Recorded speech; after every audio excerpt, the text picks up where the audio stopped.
Good morning बच्चों। पिछले class में हम मादा जनन तंत्र के अंतर्गत आने वाले प्रमुख अंगों की चर्चा किए थे, जिसमें आप लोगों को बताया गया था कि अंडाशय अर्थात ओवरी, अंडवाहिनी ओविडक्ट या फैलोपियन नलिका और तीसरा गर्भाशय यूटेरस, ये तीन महत्वपूर्ण अंग हैं। इन तीनों में भी अंडाशय को हम लोग रेखांकित किए थे और इसको हम लोग प्राथमिक जनन अंग माने थे।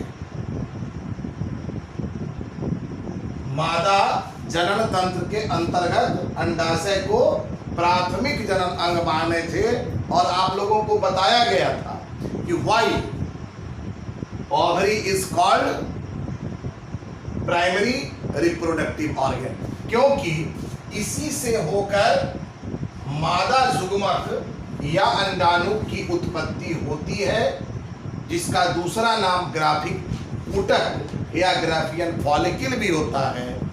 इसके उत्पादन के कारण अंडाशय जो है प्राथमिक जनन अंग के नाम से जानी जाती है। अब अंडाशय प्राथमिक जनन अंग होने के कारण मादा जुग्मक के उत्पत्ति की जवाबदेही का निर्वहन करती है।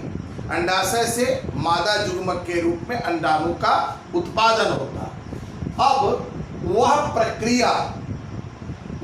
प्रक्रिया जिसके द्वारा अंडाशय में अंडाणु की उत्पत्ति होती है, जिसके द्वारा अंडाणु विकसित होते हैं, यह प्रक्रिया अंडाणु जनन या oogenesis कहलाती है। द प्रोसेस बाय विच ओवा reproduce by the ovary is called oogenesis। अंडाणु का उत्पादन ये अंडाणु जनन कहलाता है। अब सवाल ये उठता है कि अंडाणु का जनन होता कैसे। तो आपको याद होगा हम लोग देखे थे कि अंडाशय के सबसे बाहरी लेयर में एपिथीलियम स्तर पाई जाती है। इस एपिथीलियम स्तर के कोशिकाएं अंदर की ओर एस्ट्रोमा में आती हैं और यहाँ इसका अर्धसूत्री कोशिका विभाजन द्वारा विभाजन होता है। और चूंकि आपको पता है कि जो जुग्मक का निर्माण जब भी होगा तो वहाँ मियोटिक सेल डिवीजन काम करेंगे, अर्धसूत्री कोशिका विभाजन काम करेगी। तो एपिथीलियम स्तर से जो कोशिका निकली उस कोशिका में अर्धसूत्री कोशिका विभाजन हुआ और इसके कारण एस्ट्रोमा में बहुत सारे ऊतक या फॉलिकल का निर्माण हुआ, डेवलपमेंट हुई। अब यह ऊतक परिक्रमिक विकास के रास्ते से टाइम टू टाइम उसमें क्रमिक रूप से विकास होता है और यह ऊतक अंततः एक परिपक्व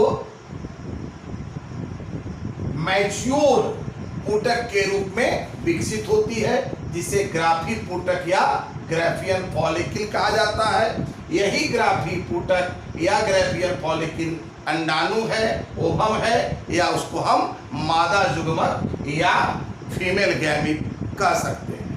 अब इन बातों को यदि हम भाषा का रूप देना चाहें तो यूं कह सकते हैं,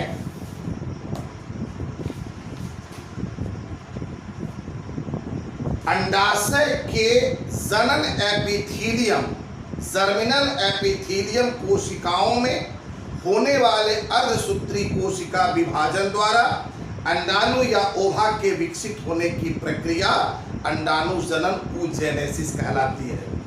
जनन एपिथीलियम स्तर की कोशिकाएं एस्ट्रोमा में पहुंचकर ऊतक अर्थात फॉलिकल का निर्माण करती है, जो क्रमिक विकास द्वारा एक परिपक्व ऊतक बनकर ग्राफिक ऊतक ग्राफियन फॉलिकल के रूप में विकसित हो जाती है। अब एक पुटक से ग्राफी पुटक के निर्माण की प्रक्रिया को हम लोग समझेंगे।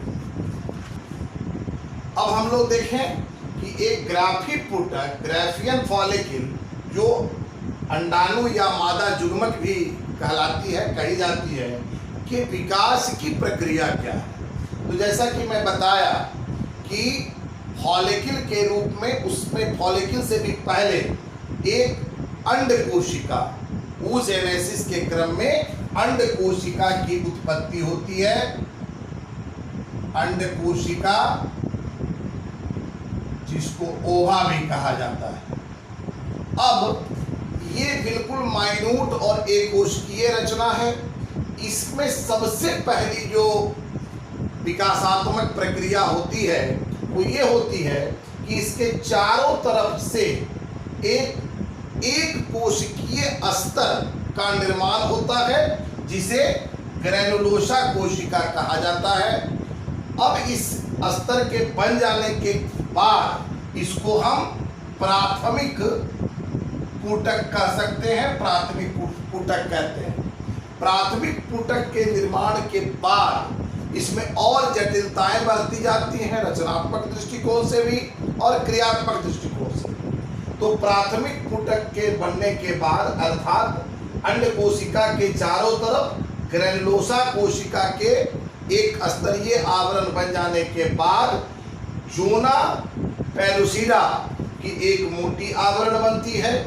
इसके बाद हम आगे के डायग्राम में बताएंगे कि एंड्रम, थीका इत्यादि जब अस्तित्व में आते हैं तो यह प्राथमिक पुटक द्वितीय पुटक में कन्वर्ट कर जाती है, और यही द्वितीय पुटक परिपक्व होकर विकसित हुआ तो द्वितीय पुटक बना, और यही परिपक्व होने के पश्चात ग्राफी पुटक या ग्राफियन फॉलिकल के नाम से जानी जाएगी। हम इसको यदि भाषागत रूप देना चाहें तो आप इसको यूं लिख सकते हैं कि अंड कोशिका oocyte बाहर की ओर से एक स्तरीय ग्रैनुलोसा कोशिकाओं से घिरकर प्राथमिक पुटक बनाती है। इस प्राथमिक पुटक में क्रमशः जोना पेलुसिडा, एंट्रम, थीका इत्यादि के अस्तित्व में आने के पश्चात एक परिपक्व ग्राफी पुटक या मादा जुग्मक या अंडाणु के रूप में उसका विकास होता है, वह विकसित होती है। हम एक रचना के माध्यम से परिपक्व ग्राफी पुटक को देखेंगे।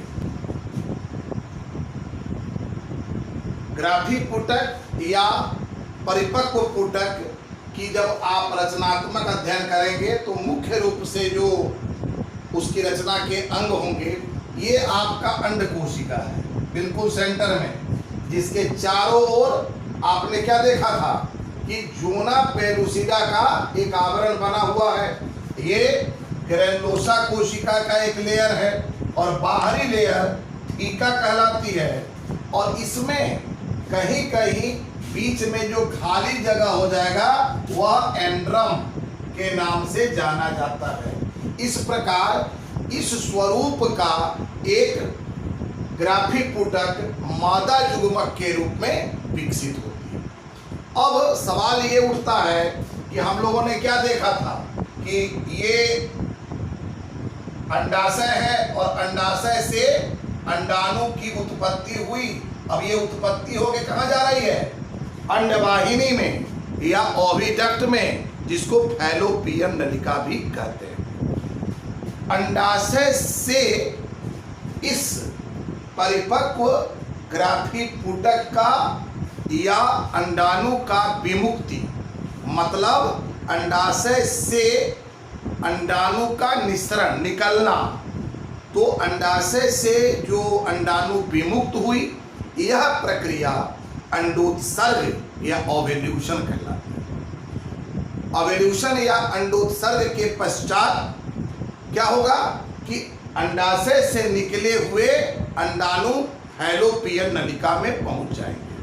अब फैलोपियन नलिका में पहुंच गए तो वहां उसकी दो संभावना है, या तो वह निषेचित हो जाएगी यदि उसको नर युग्मक मिल जाएगा, या फिर अगर नर युग्मक नहीं मिला तो निषेचन नहीं होगा, निषेचन नहीं होगा। यहाँ निषेचन हो गया।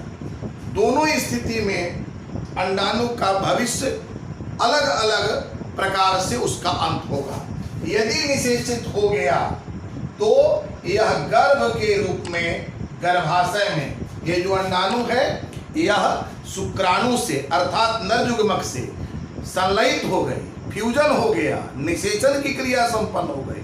तो अब ये निषेचित अंडाणु या युग्मनज गर्भ के रूप में गर्भाशय में, अंडवाहिनी से निकल कर अब गर्भाशय में जाकर वो स्थापित हो जाएगी और यह घटना एक गर्भ की शुरुआत मानी जाएगी। दूसरी संभावना कि यदि फैलोपियन नलिका में अंडाणु का उत्पादन हुआ, अंडाशय से विमुक्त होने के पश्चात अंडाणु फैलोपियन नलिका में गई, लेकिन उसे नर युग्मक का संलयन नहीं हुआ, अर्थात निषेचन की क्रिया नहीं हुई, तब क्या होगा?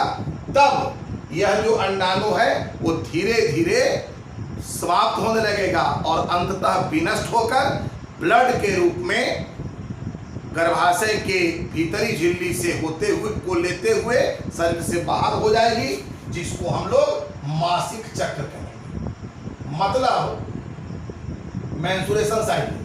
अब यहाँ पर समझने योग्य बात यह है कि यदि किसी मादा इकाई में नियमित रूप से मासिक चक्र हो रहे हैं, इसका अर्थ है कि वह मादा इकाई गर्भधारण नहीं कर रही है। जैसे ही गर्भधारण होगा मासिक चक्र रुक जाएगा, क्योंकि मासिक चक्र में अंडाणु ही विनष्ट होकर गर्भाशय के अंतः झिल्ली को लेते हुए ब्लड के रूप में शरीर से बाहर निकलते हैं।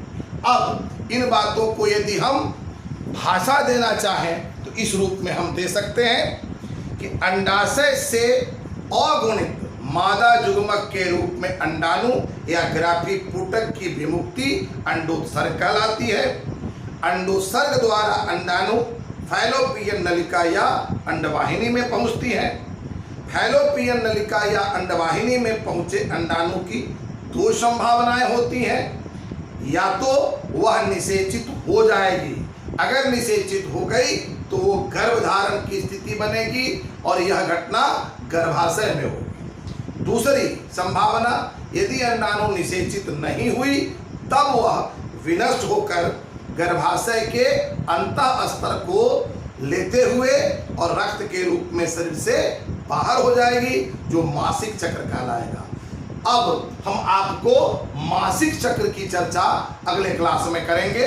इसको आप डायग्राम जो है इस डायग्राम को आप गंभीरता से प्रैक्टिस करें और बनाएं। एग्जामिनेशन पॉइंट ऑफ व्यू से यह चैप्टर और यह टॉपिक बहुत ही इंपॉर्टेंट है।